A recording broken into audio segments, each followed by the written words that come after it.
नमस्कार. आज आपण रोबोटिक असिस्टेड नी रिप्लेसमेंटबद्दल माहिती घेऊया. आजच्या काळात गुडघेदुखी किंवा ऑस्टिओआर्थरायटिस ही एक मोठी समस्या बनली आहे. जेव्हा औषधे निकामी ठरतात, तेव्हा नी रिप्लेसमेंट हा पर्याय उरतो. आजकाल आपण रोबोटिक सर्जरीबद्दल खूप ऐकतो. पण हा एक फक्त महागडा गाजावाजा असले आहे, की खरोखर याचा फायदा होतो? तर आज सायन्सच्या आधारे सत्य जाणून घेऊया. सर्वात पहिले हे समजून घ्या, की रोबोट स्वतः काही शस्त्रक्रिया करत नाही. तो सर्जनच्या मार्गदर्शनाखाली एक काम करणारं अचूक साधन आहे. शस्त्रक्रियेपूर्वी तुमच्या गुडघ्याचा 3D सीटी स्कॅन केला जातो.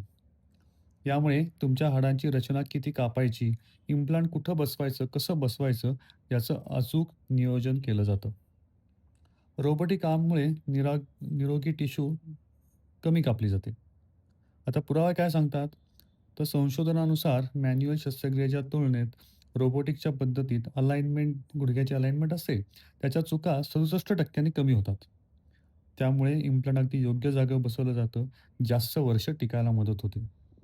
रुग्णांना शस्त्रक्रियेनंतर सुरुवातीच्या काळातली वेदनाही कमी होतात आणि हॉस्पिटलमधून लवकर डिस्चार्जही मिळू शकतो.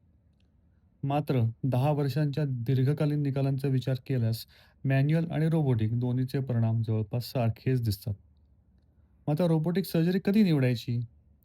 तर जेव्हा गुडघ्याचा भाग जास्त आहे, कॉम्प्लेक्स डिफॉर्मिटी आपण म्हणतो किंवा हाडांची झीज खूप जास्त आहे, ग्रेड 3, ग्रेड 4 ऑस्टिओआर्थरायटिस आहे, तेव्हा ही पद्धत अत्यंत फायदेशीर ठरते. आमच्या इंडियन ऑर्थोपेडिक असोसिएशनच्या गाईडलाईन्सनुसार शस्त्रक्रियेचा निर्णय हा केवळ तंत्रज्ञानावर आधारित नसून डॉक्टरांच्या अनुभवावर व पुराव्यावर आधारित असावा. तंत्रज्ञानाचे महत्त्व आहेच, पण सर्जनचे कौशल्य त्याहून अधिक महत्त्वाचं आहे. थोडक्यात सांगायचं तर रोबोटिकची पद्धत अचूकता वाढवते, रिकव्हरी वेगात करते. पण लक्षात ठेवा, शेवटी तुमच्या सर्जनचं कौशल्य आणि तुमची जिद्दच तुम्हाला पुन्हा आनंदाने चालायला मदत करणार आहे. याच्यासाठी अधिक माहिती पाहिजे असेल, अजून शंकांचं निरसन करायचं असेल, तर तुमच्या तज्ञ डॉक्टरांशी नक्कीच संपर्क साधा.